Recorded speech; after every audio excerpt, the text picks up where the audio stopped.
Khammam civil supply గోదాంలో task force బృందం దాడులు చేసింది. నగరంలోని పలు రేషన్ షాపులను తనిఖీ చేశారు.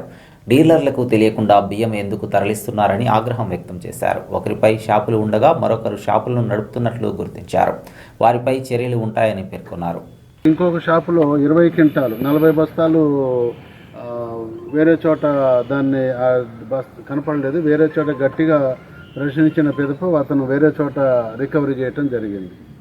అంటే ఈ ఇండికేషన్ అంటే మిగతా షాపులు కొన్ని షాపులు ఉన్నాయి, వాళ్ళ పని వాళ్ళు చేసుకుంటున్నారు. మేము కూడా ఒక 5 కేజీలు 10 కేజీలు అంటే మేము వేరియేషన్స్ ఓకే, ఒక బస్తా వరకు కన్సిడర్ చేయొచ్చు.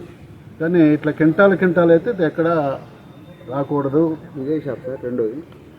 రెండోది అది మేదర్ బస్తీ కన్నా ఇక ముందు ఉంటుంది.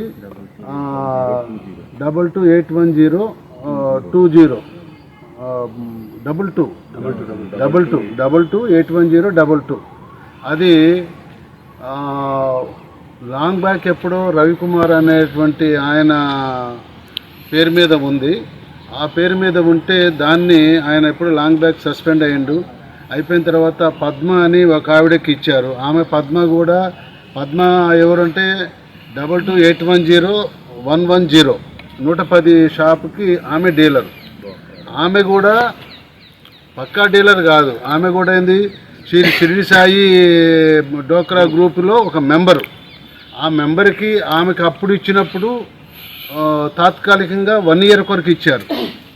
అది ఇప్పుడు 4 సంవత్సరాలు 5 సంవత్సరాలు అయింది, దాని ఇంతవరకు కాలేదు. ఆమెకి ఇన్ఛార్జ్ అని చెప్తున్నారు, కానీ ఇన్ఛార్జ్ ఇచ్చినట్టు ఎక్కడ పేపర్ లేదు. వాడికి ఇప్పుడు ఎన్ని సంవత్సరాల మంచి రైస్ అలాట్ అవుతుంది, పంచుతున్నాడు, అలాట్ అవుతుంది, పండుతున్నాడు. అవకతవకలు జరుగుతుంది. ఇప్పుడు దురదృష్టం ఏంటంటే అవకతవకలు జరిగితే ఎవరిని బాధ్యత చేయాలనో ఇప్పుడు అర్థం కాని పరిస్థితి. కాబట్టి ఇటువంటి ఉన్న చోట ప్రజలందరికీ కూడా విజ్ఞప్తి చేస్తున్నాం. ఎటువంటి ఎక్కడ మీ దృష్టికి వచ్చినా మా గనక చెప్పినట్టయితే మేము